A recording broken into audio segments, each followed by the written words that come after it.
Eagle dances. Orcas Island, Spring Equinox, 1996. March had entered upon the islands like the proverbial lion. After a 6-week stretch of northeastern torrential rains and dealing with wind chill factors of often 50 below zero, the equinox and the thought of spring would be a welcomed experience. After 62 days of rain, even ducks will begin to have dreams about the desert. Walking along the rocky, moss-covered cliffs of the Washington coast, taking in the gentle weather, I needed a break from writing the prophecy book.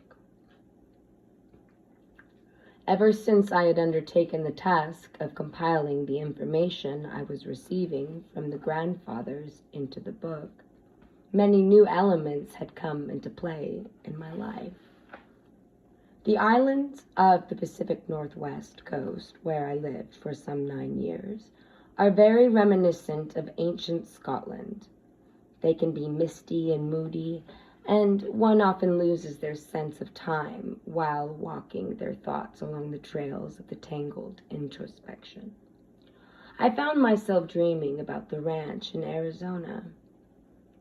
I was living in 2 worlds. I had come to find myself.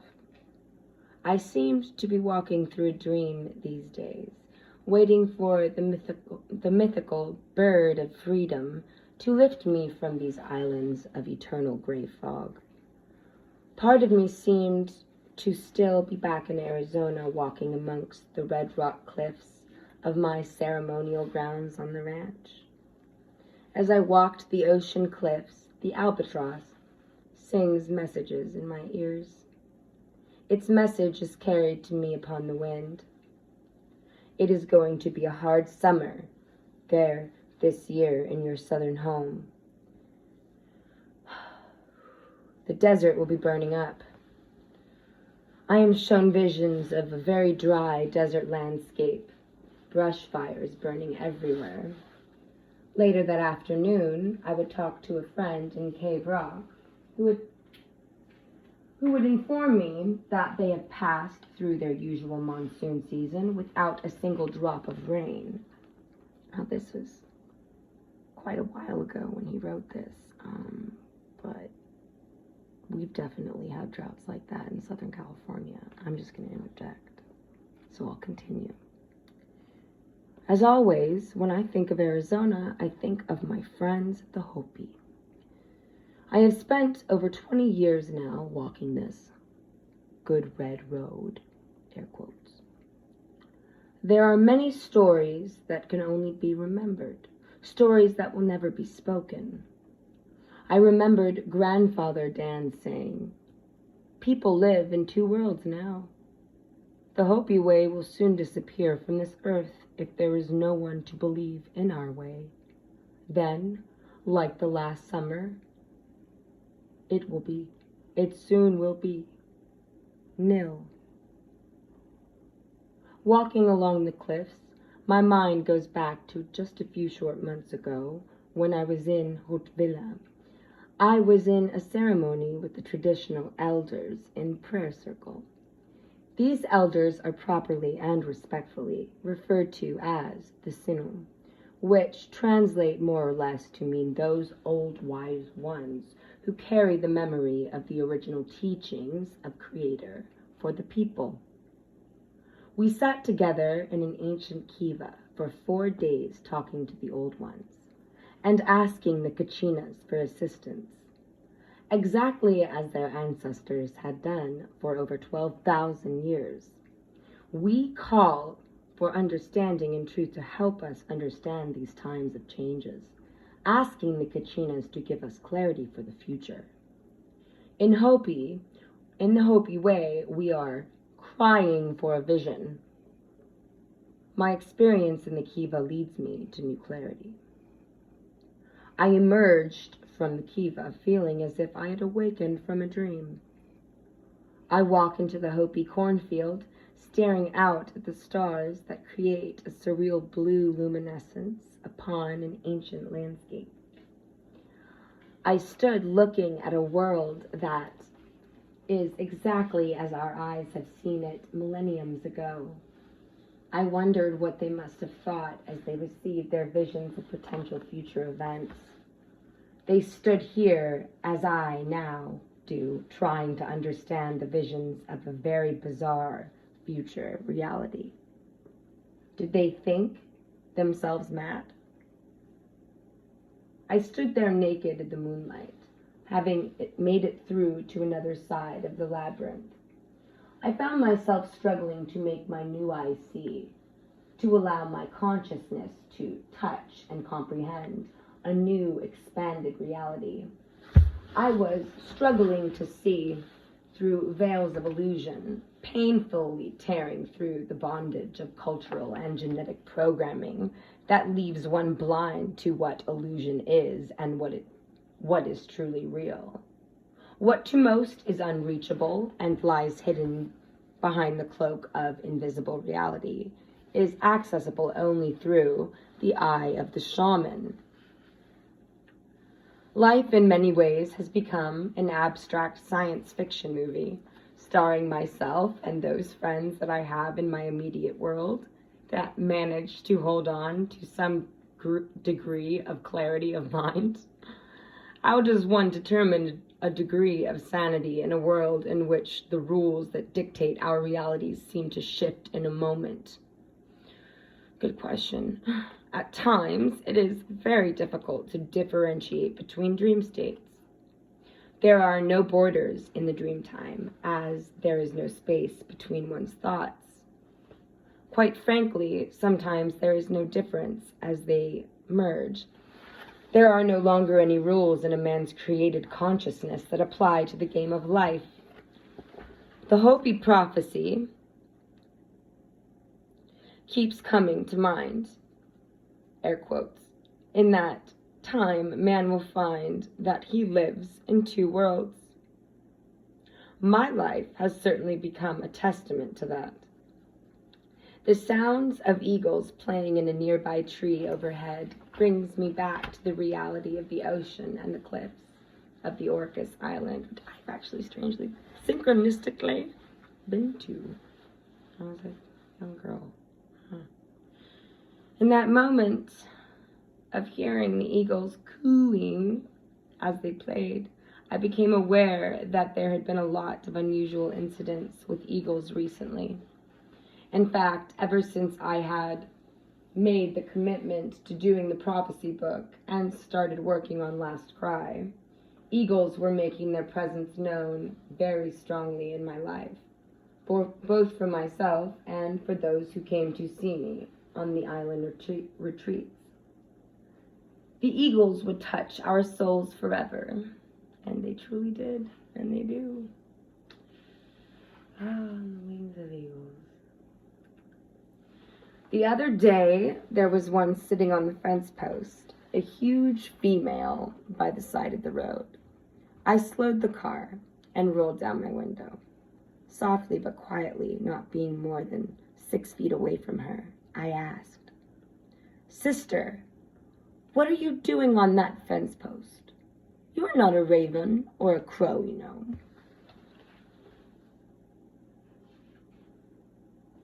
Well, she just turned around and shot me a look that said, "Are you speaking to me?" Then, with slow motion rendering my reality to the world of special effects, she spread her 8-foot wingspan, lifted off, and began to spiral upwards towards the sun. 2 days ago, in the early morning while walking Mountain Lake, I literally almost walked right into a big grandmother as I came around a large rock outcropping. I startled her. She flew off with a huge salmon in her talons. The sound of her huge wings stopped my heart. She took off through the branches and flew over my head in a very close, clockwise circle. She must have been only 30 feet or so above my head, I could see the salmon she held in her talons that was still dripping with blood.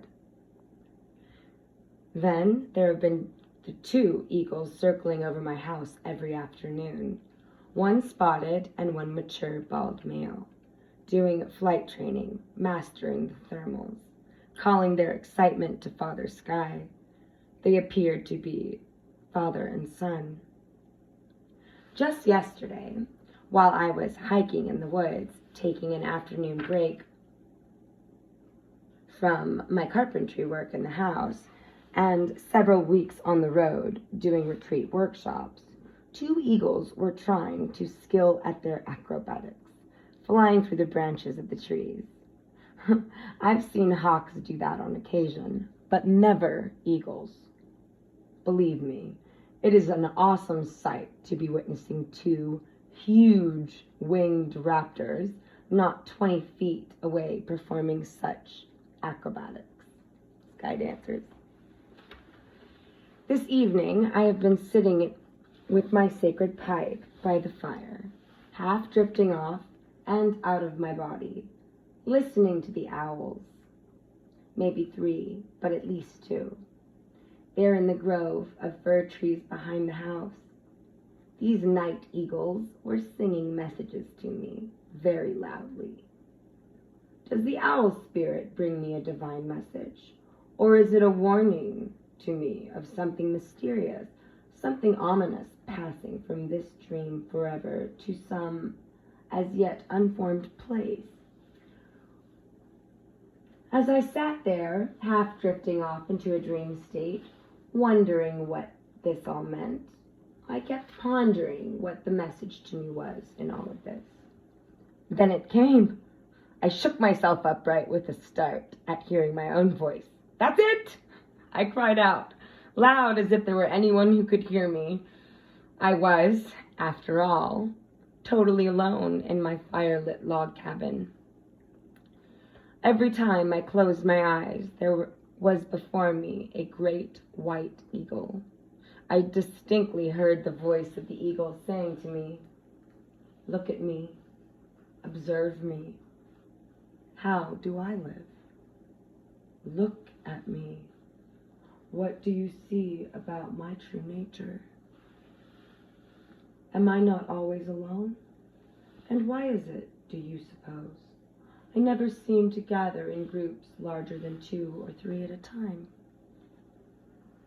I master my capabilities without comparison to any other living thing. I do not suffer the stress of competition with others. I simply am, living constantly within my power, fishing, living, playing, hunting, flying, watching, being a part of all that is around me. We gather in numbers only occasionally, at great migratory gatherings or during mating season, when we gather as did your tribes of old. When we do gather in numbers, be sure that all other creatures in the forest take notice. All creatures acknowledge our power and grace and nobility with an ageless familiarity, as the spirit of our internal intent emanates from us. Even man, the most arrogant creature of them all, acknowledges us. There was a silence for a moment. The eagle turned. He turned from me as if acknowledging the presence of unseen others. Then it flapped its wings, letting loose the sound of rolling thunder that echoed through the forest hillsides, turning once again towards me. It stared at me through 2 huge yellow eyes with renewed intensity. Eagle spoke. "Fulfill yourself. It is only when you yourself are beyond need that you can find change. For it is only when you are in your full power and not coming from emotional lack you are truly capable of manifesting your chosen reality. When you make your moves from the seat of your power, you will be truly capable of affecting the world and changing conditions.